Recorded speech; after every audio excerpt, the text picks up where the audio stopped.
Do you ever wonder where D-Lab gets his technical advice from? Well, let me introduce you to Tube Amp Girl.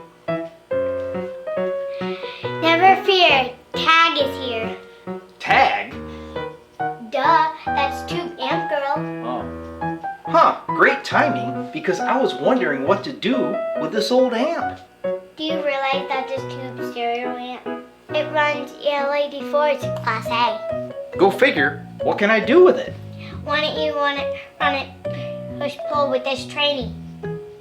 Sounds good, but that requires some major rework. Look silly, wire it to the schematic. Oh. Wow, Tube Amp Girl, what would I do without you? Nothing's for free, Grandpa. Tag, you're it. Per advice by Tube Amp Girl, I'm going to modify this old Zenith console amp, which was a dual Class A 6BQ5 stereo amp, into a monaural push-pull Class AB amp using this transformer and going by a Fender schematic. Okay? And to really top it off, we're going to put it in this old vintage GE radio cabinet. Everything's going to line up well, the chassis fits in there. This is going to be a super cool combo amp for somebody. So here is the original Zenith console amp. Here's your two output transformers. There's your two output tubes, your rectifier tube, and then you got two 12AX7s. So what I'm going to do is remove these transformers. We're going to keep the rectifier. We're going to keep those output tubes. This tube will become the preamp, and this tube will be the inverter. Okay? And of course, I'm going to install the new output transformer. He'll sit somewhere in the middle. Right? So let's take a look underneath. So here's the underside of the old Zenith amp, getting ready for its new life. Obviously all these old wax caps got to come out. You can see they're pretty gooey, dripping. You know, this thing's seen better days, obviously. So I'm going to maintain all the tube sockets. They're in good shape. I'm going to reuse the terminal strips. I'm going to remove these old controls and drill a couple additional holes for my new controls. I'm going to obviously reuse the power supply. Filter cap will be changed because he's old and dried out. But this thing has plenty of room for the retrofit. So first step, I'm going to remove these two output transformers. We'll get the new output transformer mounted up. Then we'll go underside and gut her out. Top side's complete. New output transformers installed. Tubes remain the same. Let's take a look at the bottom. Bottom is gutted out, ready to be rewired. Let's take a look at the cabinet. So here's a cabinet, and I've made an adapter board to raise the chassis up to meet up with the knob alignment. So she would go in there like that. So here are our new controls line up. We've got our input jack. This will be gain, treble, bass, power. Eventually that'll come forward and I'll have an engraved plate on here. So the amp conversion is complete.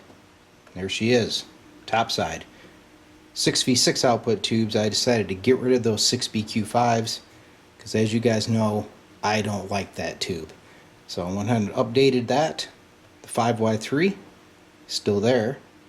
This is the preamp tube, 12AX7. This is the inverter tube, another 12AX7. You got an output right here for the 8 ohm speaker, and I did put in a new filter cap. Let's take a look underneath. So here we are, bottom side. You can see it turned out really well. I got to reuse all the original terminal boards that were installed in the amp and built in the original Fender Deluxe circuit. However, I did not use the high gain inverter circuit. This is actually the inverter circuit out of a Princeton, because I wanted this amp to be more warm and clean than I did brash and distorted. So this is a very full sounding Fenderish amp. So behind the chassis is the old GE cathedral type radio that this guy's going to go into. You can see that the holes have been drilled for the input. the volume, treble, the bass, and the power switch. Got a little hole here. As you can see, a little bit of cosmetic work required, but it's going to be a really super cool amp when it's done. So real quick, let's bring her up using the D-Lab audio test set, the scope, audio generator hooked to the input. Let's see what the sine wave looks like. We'll bring her up. Boom. Really nice. You can see she'll clip out if you really drive it hard. And on the watt meter, about maybe 20 watts. That meter isn't exactly the most calibrated thing in the world, but it's a good sign that this guy is very healthy. Just got the guitar hooked up. Here we go. Here's the volume.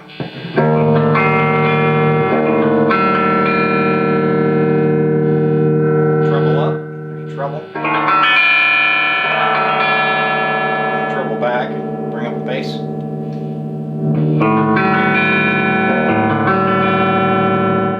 Bring back the bass.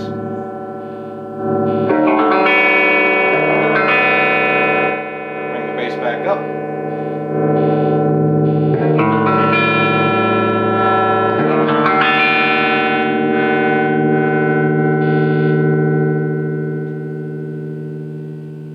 So here's a little amp using a CD player. Probably the closest you're going to get to a live performance from D-Lab. Here we go.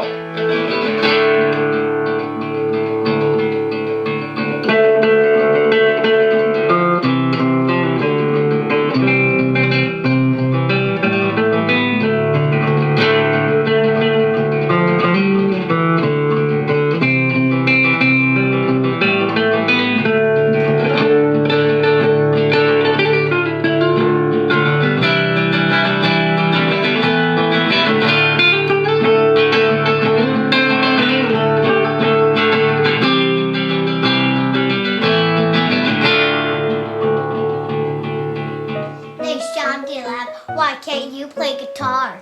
Well, I don't know, two-band girl. How come you can't build an amp?